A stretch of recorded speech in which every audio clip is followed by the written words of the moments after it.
Video like जरूर कर लीजिए और ऐसे वीडियो लगातार फ्री में पाने के लिए चैनल को तुरंत सब्सक्राइब कर लीजिए और बेल आइकन को जरूर टैप कर लीजिए ताकि आगे भी सारे वीडियो आपको मिलते रहे। यूट्यूब में फॉलो करते हैं तो प्लीज ये वाला फ्री टेलीग्राम चैनल जरूर ज्वाइन कर लीजिएगा। सारे नोटिफिकेशन सारे अपडेट यहीं पे आते हैं, ध्यान रखिए। फ्रेंड्स, स्वागत है आपका सी सेट प्रिपरेशन के इस यूट्यूब चैनल पर। यह study for civil services by Gyan sir द्वारा संचालित एक फ्री इनिशिएटिव है। आप यहां पर किसी भी प्रतियोगी परीक्षा के सी सेट की कंप्लीट तैयारी कर सकते हैं। आज की इस क्लास में हम लोग पीटी 2023 के लिए रीजनिंग के कुछ क्वेश्चंस को प्रैक्टिस करेंगे। ये प्रैक्टिस की सेकंड क्लास है। इससे पहले हम लोगों ने एक क्लास कर रखी है, अगर आपने नहीं देखा है तो आप उसको देख लीजिएगा। चलिए स्टार्ट करते हैं आज की इस क्लास को। इससे पहले अगर आप हमारी टीम के पैड कोर्सेज से जुड़ना चाहते हैं तो ये टीम का नंबर दिया गया, आप दिए गए नंबर्स पे संपर्क कर सकते हैं। और अब तक अगर आपने हमारा application study for civil services install नहीं किया है तो प्ले स्टोर पर जाइएगा, study for civil services application install कीजिए। चलिए स्टार्ट करते हैं अपनी क्लास। वीडियो को आप अंत तक देखिएगा, ये आपके लिए अत्यंत महत्वपूर्ण होने वाला है। अगर आपका भी एग्जाम है 28 और 29 अक्टूबर को तो पीटी में जो रीजनिंग के प्रश्न है यहीं से बनेंगे। चलिए स्टार्ट करते हैं क्लास। देखिए, पिछले क्लास में हम लोगों ने 15 नंबर तक के क्वेश्चंस को कवर किया था, तो आज से हम लोग 16वें प्रश्न से स्टार्ट करेंगे। आपसे पूछा जा रहा है 24 घंटे में घंटे और मिनट की सुइयां कितनी बार समकोण बनाएगी।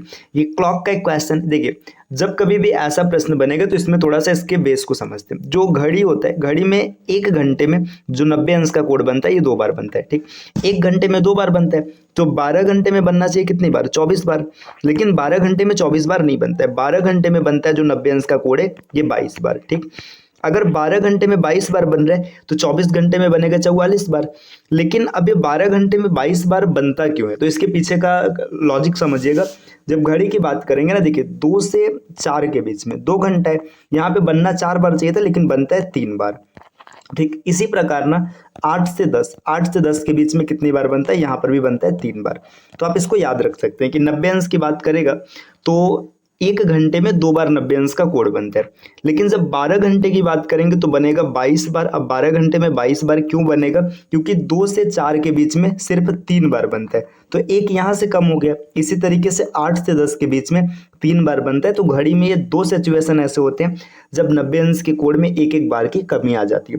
तो इस प्रकार 12 घंटे में बनेगा 22 बार, है ना। अब 24 घंटे में 44 बार, 36 घंटे में 66 बार। जैसा पूछेगा आप वैसा निकाल लेंगे आराम से, क्योंकि देखो घड़ी की जब बात करेंगे तो घड़ी में सिर्फ 12 घंटे होता है। ठीक, अगले प्रश्न पर आते हैं। प्रश्न संख्या 17। इसमें पूछ रहे एक घड़ी में 8:35 हुए, जल प्रतिबिंब में यह क्या समय बताएगी। देखिए, जब कभी भी आपको वाटर इमेज निकालना है घड़ी का, है ना, तो वाटर इमेज निकालने के लिए आपको डायरेक्ट याद रखना है कि आप जो भी समय दिया रहेगा उसे 18:30 से माइनस करेंगे। या तो आंसर यहाँ से डायरेक्ट मैच कर जाएगा, अगर मैच नहीं किया तो जो भी आंसर आएगा उसमें आप 1 घंटा और माइनस कर देंगे, आपको आंसर मिल जाएगा। ठीक, तो चलिए देखते हैं। देखिए, यहाँ पे दिया है 18:30 से अगर हम माइनस करेंगे, किस समय को माइनस करना है? 8:35 को माइनस करना है।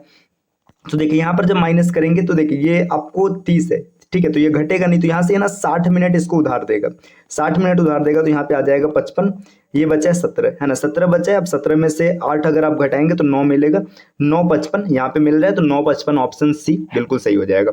अगर इमेजिन करिए, मान लीजिए 9:55 नहीं दिया रहता, 8:55 दिया रहता, तब 1 घंटा आप और माइनस कर लेते। ठीक, चलिए बढ़ते हैं अगले प्रश्न की ओर। अगला प्रश्न देखिए, प्रश्न संख्या 18 नंबर का प्रश्न है। एक घड़ी में 9:25 हो रहे हैं, घंटे और मिनट के बीच कितने अंश का कोण बनेगा। आप इसके फार्मूले को भी याद रख सकते हैं, बेसिक से भी कैलकुलेट कर सकते हैं। अगर फार्मूले की बात करेंगे तो इसका फार्मूला होता है 11/2 into minute minus 30 into hour, है ना। तो आपका ये डायरेक्ट फार्मूला है। अगर आप इस फार्मूले को याद करेंगे तो भी आप इसको कैलकुलेट कर लेंगे। देखिए 11/2। अब मिनट की बात करेंगे तो मिनट कितना है? 25 है ना, 25 माइनस 30 और गुणे आवर कितने हैं आपके? 9 है। अब इसको कैलकुलेट अगर आप करेंगे तो पूरा कैलकुलेट करने के बाद आपको मिलेगा 132.5, है ना। अच्छा 132.5 इतनी आसानी से कैसे पता चल गया? तो जो इसका सॉल्ड ट्रिक है उससे पता चले। सॉल्ड ट्रिक क्या है, मैं इस साइड एक्सप्लेन कर रहा हूँ। देखिए 9:25, इसका मतलब पता है क्या है? जो घंटे की सुई है ये 9 के आसपास होगी, है ना, 9 के आसपास होगी, और जो मिनट की सुई है ये 5 के आसपास होगी। देखिए दोनों के बीच में डिफरेंस 4 का है ना। अब घंटे की सुई 1 घंटे में कितने अंश का कोण बनाती? 30 अंश का, तो 4 घंटे में बनाएगा 120 अंश का। 120 अंश का कोण बना। अब देखिए ये घंटे वाली सुई 9 पर है और मिनट वाली सुई 5 पर है, मतलब मिनट वाले सुई ने घंटे वाले सुई को क्रॉस नहीं किया। अगर क्रॉस करता तब आप माइनस करते और क्रॉस नहीं किया तो प्लस करेंगे। अब यहाँ पर कितने मिनट है, 25 मिनट है, तो 25/2 है ना। इसको कैलकुलेट कर लेंगे, यहाँ से 12.5 मिल जाएगा, 132.5 इसका बिल्कुल सही आंसर हो जाएगा ऑप्शन बी, है ना। ये वाला लॉजिक अगर आपको नहीं समझ में आया तो एक बार फिर से समझाते हैं। देखिए जब कभी भी क्लॉक का क्वेश्चन बनेगा, है ना, ऐसे समझिए, मान लीजिए यहाँ पे क्लॉक है, ठीक है, आप देखिए ये आपका 12 हो गया, यहाँ पे 3 है, यहाँ पर 9 है, और सॉरी 6 है, और यहाँ पर 9 है, ठीक। अब यहाँ पर देखिए ये मान लीजिए आपका है आवर एंड, है ना, मतलब घंटे वाली सुई, और ये है मिनट एंड। अब देखिए दो पॉसिबिलिटी, या तो जब समय बोलेगा ना तो घंटे वाली सुई, देखिए जो मिनट वाली सुई है अभी घंटे वाली सुई को पार कर चुका है, पार कर चुका है मतलब देखिए ये घंटे की सुई यहाँ पर है और मिनट वाली सुई यहाँ पर आ चुकी है, पार कर चुका है। यही एक घड़ी मान लीजिए मैं यहाँ पे डिजाइन कर रहा हूँ, इसमें जो समय बोला है ना, देखिए घंटे वाली सुई यहाँ पर है और मिनट वाली सुई यहाँ पर है ना, कहीं पर भी है जैसे, लेकिन इसको पार नहीं किया, इसको अभी ये क्रॉस नहीं किया। तो जब कभी भी ऐसा क्वेश्चन आए, अगर क्रॉस कर चुका होगा तो यहाँ पर माइनस करेंगे और क्रॉस नहीं किया होगा तो प्लस करेंगे, ठीक। अब इसके आगे आपको एक चीज याद रखना है कि घंटे की सुई ना 1 घंटे में 30 अंश का कोण बनाएगी। देखिए 9:25 बोला है टाइम, 9:25 का मतलब है घंटे की सुई 9 पर है और मिनट वाली सुई किस पर होगी, 5 पर होगी, क्योंकि भाई मतलब एक डिजिट आगे बढ़ता है तो 5 मिनट आता है। तो देखिए अब इसके बीच का डिफरेंस कितना है, 4 है। अब देखिए ये सुई जो है ना, ये जो आवर एंड है ये 9 पर पहुंच चुका है ना, और मिनट एंड कहाँ पर है, 5 पर ही, मतलब ये पार नहीं किया। तो 120 अंश का कोण यहाँ से बन गया और प्लस करेंगे क्योंकि पार नहीं किया, और यहाँ पे देखिए 25 था तो 25 का आधा कितना होता है, 12.5। आप इसको जोड़ देंगे तो आप सेकंड भर में इसका आंसर निकाल सकते हैं, आपको बिल्कुल भी सोचना नहीं पड़ेगा, ऑप्शन बी इसका बिल्कुल सही हो जाएगा। आते हैं प्रश्न अगले पर, प्रश्न संख्या 19 नंबर का प्रश्न क्या कहता है, अतुल अपने मित्र दीपक के घर उसके माता पिता से मिलने गया, ठीक है, मतलब अतुल गया। आगे दूसरा पॉइंट है, दीपक के माता पिता लंबे समय से बीमार चल रहे हैं। देखिए अतुल मिलने गया, ठीक है, ये मतलब कार्य हो रहा है। अब इसका मतलब ये प्रभाव है, अब देखिए इस घटना है, अब इसका प्रभाव क्या है, प्रभाव ये कि उसके माता पिता ना कई मतलब बहुत समय से बीमार है। देखिए अब यहाँ पे ना घटना के ए जो है प्रभाव है और बी जो है इसका तात्कालिक और प्रमुख कारण है, यही ऑप्शन इसका सही दिख रहा है। आगे भी पढ़ लेते हैं। घटना बी प्रभाव है तो फिर भाई बीमार चल रही है तो प्रभाव होगा नहीं। घटना ये प्रभाव है लेकिन इसका कारण नहीं, तो ऐसा भी नहीं है ना। बी प्रभाव ये भी नहीं है, तो इसमें ऑप्शन ए बिल्कुल सही हो जाएगा। चलिए अगले प्रश्न पर आते हैं, प्रश्न संख्या 20 नंबर का प्रश्न क्या है, पेय उत्पादों की कीमतों में पिछले महीने मामूली गिरावट आई है। राज्य सरकार ने पिछले महीने पेय उत्पादों पर कर घटा दिया। देखिए कर घटा दिया, ठीक है, मान लीजिए एक मतलब यहाँ पे घटना हो रहा है लेकिन ये गिरावट है, इसका इम्पैक्ट तो नहीं बनेगा। देखिए कथन एक कारण है लेकिन दो इसका प्रभाव नहीं है ना, सही, मतलब कथन एक कारण है ना, ये नहीं होगा। कथन दो कारण है, देखिए कथन दो कारण है मतलब सरकार ने टैक्स कम कर दिया, लेकिन इसके बाद बोला जा रहा है कि मामूली गिरावट है, ठीक है। कथन एक और दो दोनों स्वतंत्र कारण, ये भी नहीं होगा। कथन एक और दो दोनों सार, ये भी नहीं होगा, तो ऑप्शन आपका बी बिल्कुल सही हो जाएगा। अगले प्रश्न पर आते हैं, प्रश्न संख्या 21 नंबर का प्रश्न क्या कहता है, यदि अंग्रेजी वर्णमाला में विषम संख्या वाले स्थानों पर आने वाले सभी अक्षरों को हटा दिया जाए तो नई वर्णमाला श्रृंखला में कौन सा अक्षर 10वें स्थान पर होगा। देखिए जो विषम पोजीशन पर है ना उसको हटा देंगे, मतलब ऐसे समझिए जब ABCD लिखा जाता है ना तो उसमें क्या करेंगे, जो विषय में उसको हटा देंगे। जैसे 2 आएगा, 4 आएगा, 6 आएगा, 8 आएगा, 10, 12, 14, 16, 18, 20 ये आएगा, है ना, ऐसे आएगा। अब आपसे बोला जा रहा है कि जो मतलब कौन सा अक्षर 10वें स्थान पर आएगा। देखिए पहला, दूसरा, तीसरा, चौथा, पांचवा, छठा, सातवां, आठवां, नौवां, 10वां। 10वें पे कौन आएगा, 20, जिसका प्लेस वैल्यू 20 होता है। प्लेस वैल्यू किसका 20 होता है, टी का होता है, तो ये बिल्कुल सही हो जाएगा। अगले प्रश्न की बात करते हैं। अगला प्रश्न, प्रश्न संख्या 22 क्या बोल रहे हैं, वाई ने जेड से कहा आप मेरे बेटे की पत्नी के ससुर हो। देखो वाई जेड से क्या कहता है, देखिए वाई कहता है जेड से आप मेरे बेटे, ठीक है। अब इस क्वेश्चन को ना सेट करते हैं। देखिए वाई ने जेड से कहा, ठीक है, वाई कह रहा है, किससे कह रहा है, जेड से कह रहा है, तो जेड होगा, ठीक है। जेड क्या है, आप मेरे बेटे, ठीक है। देखिए मतलब जो जेड है ना ये वाई का बेटा है, ठीक है। अभी वाई मेल है कि फीमेल है नहीं पता है तो नहीं ड्रॉ करते हैं, ठीक है। देखिए वाई है, वाई का बेटा है, बेटे की पत्नी हो गई, है ना, और किस ससुर है। देखिए ये मतलब देखिए इसके क्या हो जाएंगे, ससुर हो जाएंगे। ससुर का मतलब पता है, ये दोनों आपस में पति पत्नी होंगे, ये पत्नी हो जाएगी और ये ससुर हो जाएगा। तो आपसे पूछा जा रहा है कि जेड वाई से कैसे संबंधित है, तो जेड वाई का क्या है, पति है, ऑप्शन डी बिल्कुल सही हो जाएगा। अगले प्रश्न पर आते हैं, प्रश्न संख्या 23 बोला है कि इसमें आपको क्या करना है, इसमें आपको ऑर्डो को चुनना है। देखिए IFCI है ना, NABARD, EXIM, SIDBI, AIIB and IDBI, ठीक है। तो इसमें देखिए अगर हम लोग देखेंगे ध्यान से ना, ये जो IFCI है ये इंडियन संस्था है, ठीक है। इसके बाद ना इसी तरीके से नाबार्ड भी इंडियन संस्था है, ठीक, ये भी क्लियर हो गया। अब देखिए आगे आप बढ़ेंगे, एग्जिम भी इंडियन संस्था है ना, सिडबी भी इंडियन है ना। इसके बाद IDBI भी इंडियन है। तो यहाँ पे जो AIIB है ना, ये इंटरनेशनल स्टैंडर्ड पे, तो ये अब इसका विषम हो जाएगा, ठीक है। तो आपने ऑप्शन सी को क्लिक कर लिया, ये एक तरीके से GS के क्वेश्चन को रीजनिंग में इंसर्ट किया हुआ है। अगला प्रश्न, प्रश्न संख्या 24 क्या बोल रहे हैं, चंडीगढ़ जाने के लिए हर 40 मिनट बाद बस छूटती है, मतलब 40 मिनट बीता नहीं कि एक बस छूट गई। अब होता क्या, देखिए पूछताछ अधिकारी ने एक यात्री को बताया कि चंडीगढ़ की बस अभी 5 मिनट पहले ही छूटी है और अगली बस 10:40 पर जाएगी। देखिए पूरा का पूरा क्लू यहीं पर है ना। देखिए अगली बस 10:40 पर जाएगी, इसका मतलब इसके पहले वाली बस कितने बजे छूटी है, 10 बजे छूटी है। अब पूछा जा रहा है कि बताइए यात्री को सूचना पूछताछ अधिकारी द्वारा कितने बजे दी गई, मतलब यात्री को सूचना कब मिली। बस 10 बजे गई थी और यहाँ पे बताया जा रहा है कि 5 मिनट पहले मतलब इसको जानकारी मिली, तो 10:05 पे उसको जानकारी मिला है। ऑप्शन डी इसका बिल्कुल सही होगा।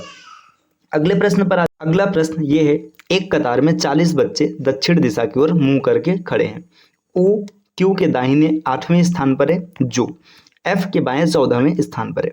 उस पंक्ति में एफ और ओ के बीच में कितने बच्चे हैं। देखिए इस प्रश्न को जब आपको सॉल्व करना होगा, सबसे पहले एक चीज याद रखिएगा, जो डायरेक्शन बेस्ड क्वेश्चन होते हैं जिसमें नॉर्थ या साउथ का जिक्र किया जाता है, आपको हमेशा ये याद रखना है, इसमें क्वेश्चन चाहे आप नॉर्थ से बना लीजिए चाहे साउथ से, कोई विशेष फर्क नहीं पड़ेगा। बस जैसे मान लीजिए आपने क्वेश्चन पढ़ा, आपने ध्यान नहीं दिया, आप नॉर्थ से डिजाइन कर दिए और बाद में साउथ से करना है ना, तो बस काउंटिंग की डायरेक्शन चेंज कर देना। जैसे नॉर्थ में आप इधर से काउंट कर रहे थे, साउथ में आप इधर से कीजिएगा, आंसर पे कोई फर्क नहीं पड़ेगा।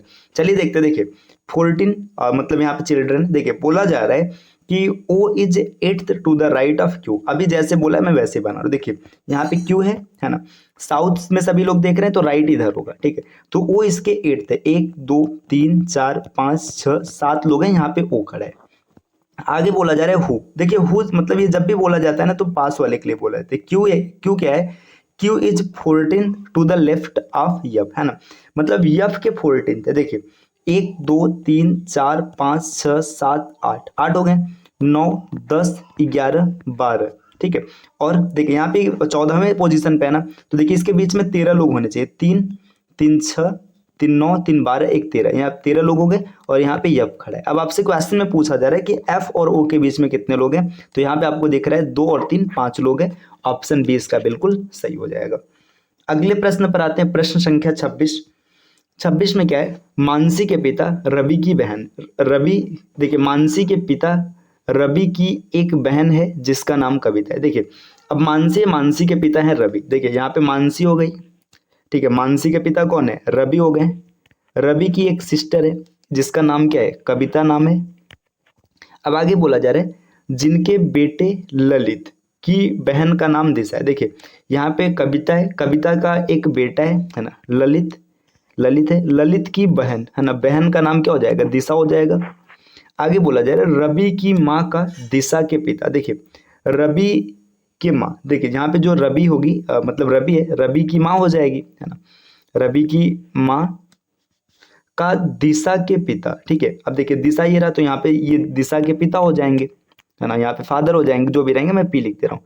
पिता के साथ क्या संबंध हो गए, देखिए ये क्या हो जाएंगे इसके मतलब देखिए रवि की जो माँ है ये क्या हो जाएगी, इनके लिए सास हो जाएगी। तो ऑप्शन बी इसका बिल्कुल सही हो जाएगा।